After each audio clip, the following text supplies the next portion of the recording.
Hey guys, Nicole here, your go-to Bulacan Realtor, and welcome to my segment of driving from a specific project to a particular location. And for today, we're gonna drive from Legacia, located in Baliwag, Bulacan, to SM Baliwag, diba guys? Since nandito naman ako ngayon guys, tignan natin kung gaano ba siya kalapit. It's actually about 15 to 20 minutes drive, no? Depending if merong konting traffic or not sa intersection. Pero yun siya guys, at para makita nyo na rin yung area, yung mga malalapit na supermarkets and establishment and everything like that, diba?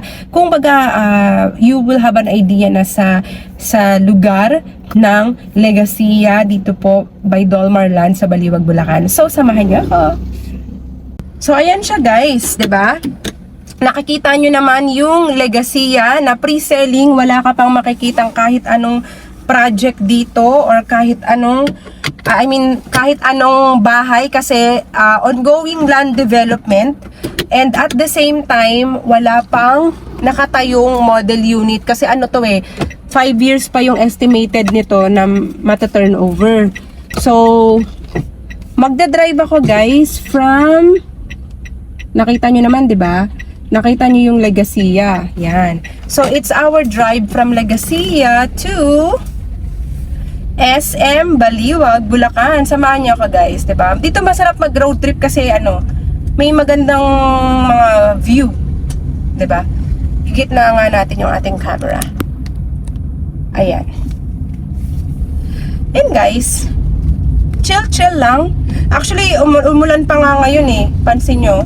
Kaya medyo actually umulan.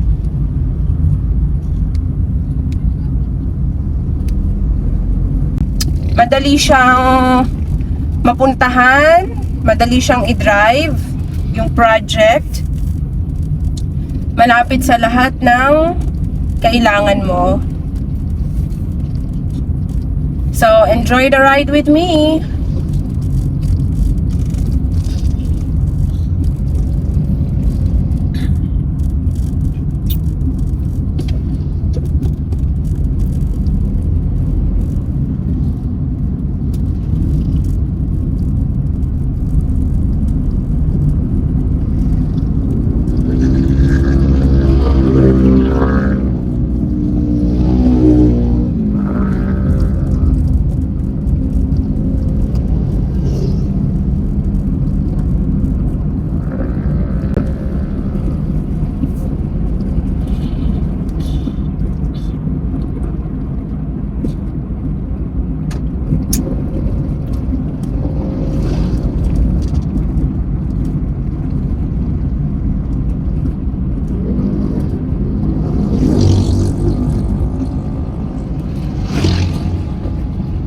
Guys, habang nagde-drive tayo, 'di ba? Para meron na rin kayong idea about sa project. Pakitaan na rin namin kayo guys ng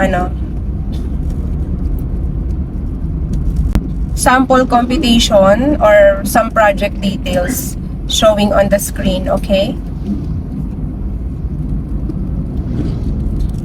Ayan.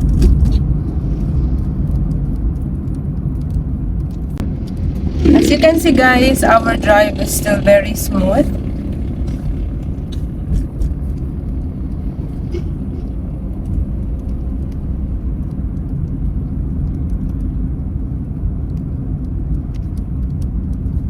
Meron ditong school, ang tawag, ayan, Josefa Icasiano Memorial School.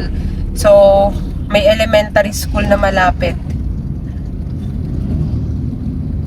Ito yung sa side nung papuntang NLEX, itong dinadrive ko. Kasi nga, papunta tayo ng SM Baliwag. Madadaanan mo kasi yun.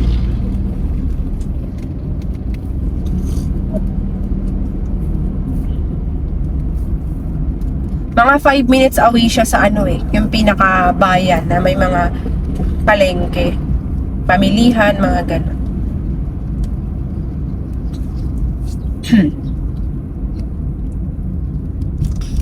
Yan, may malaking total dito sa gilid, mga commercial spaces din.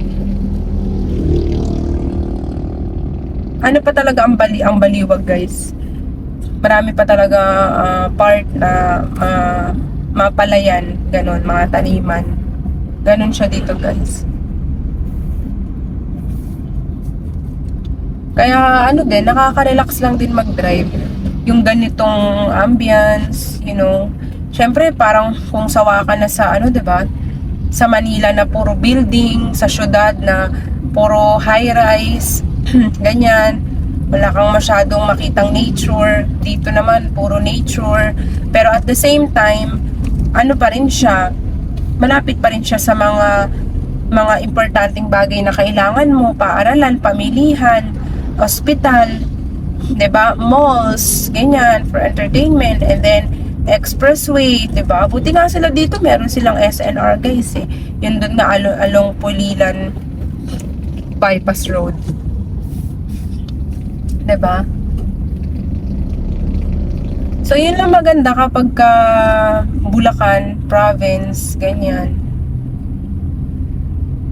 Parang hindi ka masyadong laging nagmamadali sa buhay, 'di ba? Alam mo, ako personally, kasi I lived for a couple of years din, matagal din eh. Kasi syempre, nag-aral ako sa Quezon City ng college, tapos yung corporate experience ko for 10 years, 'di ba? Nagtrabaho din ako sa Manila. So, iba't ibang lugar din yung nagstay ako for a couple of years. Quezon City, Central, tapos nag-rent, and then sa Marikina, sa Pasig, yan yung mga sa Makati din, mga pinagstayan, 'di ba? Parang iba talaga yung ano sa syudad, yung parang ang bilis ng laging ang bilis ng araw. Dito parang pag nasa province, medyo bumabagal. Parang slow living. Slow living, ganun. Which is ngayon, dahil nauuso na rin naman yung mga work from home, 'di ba? Wala nang problema kahit na hindi ka talaga sobrang lapit sa city. You know my point, guys. Pero ako mga buyer ko sa mga projects ko, yung kanilang demographics, parang ano, mas marami talaga yung OFW. And then, next chunk would be, yun nga, mga locally employed, corporate, and also VA freelancers, yung mga ganun, guys. So ito, kaya nasa busy area na tayo kasi ito na yung may mga tabi-tabi na dito yung mga pamilihan, mga establishment, kabilaan na, ganun.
Ito guys, meron dito tinatawag na Pure Gold Tangos. Ayan. So may Pure Gold Tangos dito. Meron tayong tinatawag na Sagrada Familia Market. Ayan, wet and dry market na malaki. Ayan. Kasi ito na nga yung sasabi ko guys, na parang pinakabayan nila na halos lahat na ng mga kailangan mo nandito naman na. Ayan, mga market talaga, pamilihan talaga guys. So, a bit busy, but still okay, not bad. Ito, may tinatawag silang Ron Ron Market. Oh, may ganun. Oh. Ayan. Ron Ron Market ang tawag nila. So kung ikaw yung tipong mahilig kang mamalengke na hindi sa loob ng supermarket, di ba? Gusto mo talaga yung talagang literal na palengke, wet and dry market, ayan. May malalapit po sa ating project, okay? And let's keep moving. Lapit-lapit na tayo sa intersection kung saan tayo ay kakanan, tapos yun ang SM Baliwag na. Madami dito mga ano guys, malalaking fast food chain, actually. May Kenny nga sila eh, na nasa labas. Tapos tabi-tabi na yan eh, Kenny, Jollibee, McDo. Tabi-tabi na. May donut park dito. Yan, donut park na franchise sa gilid. Meron ditong Dear Joe din kasi meron ditong ano eh. Meron meron ditong hospital na ito, isa sa pinakamalapit, Sagrada Familia Hospital, ayan. Meron din yung, kung mas malaki pa talaga, yung Allied Medical Hospital, Baliwag. Ano lang yun, lagpas lang ng konti ng SM Baliwag. So, ayun guys, yung mga malalaking hospitals na malalapit dito, okay?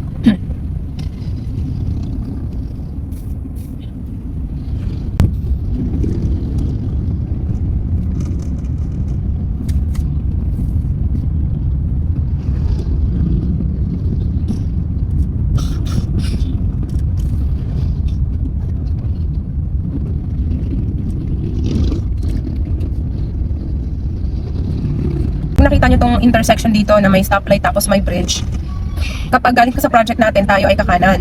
So, pag na-turn right tayo dito, pa SM Baliwag na siya, pa SNR, pa NLEX na siya, Pulilan exit. So, maghintay lang tayo dito guys dahil naka-stoplight yan. And nandito na rin yung may mga katabi siya na malalaking fast food chain.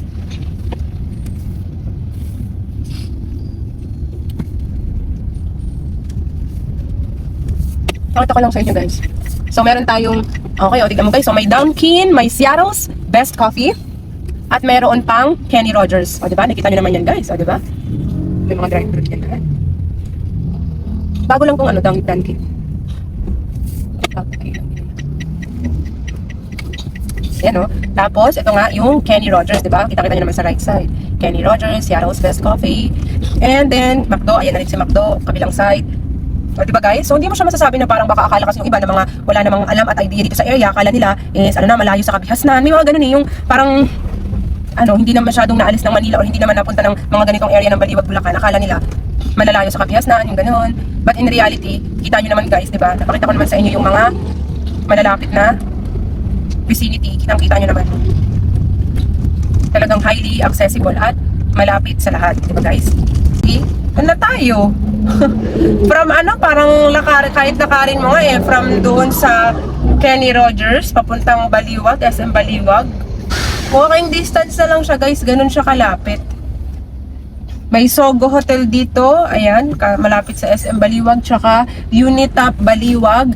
And at the same time, meron din siyang guys, yung SM Baliwag kasi, meron ditong itatayong SMDC na project, Joy's Residences.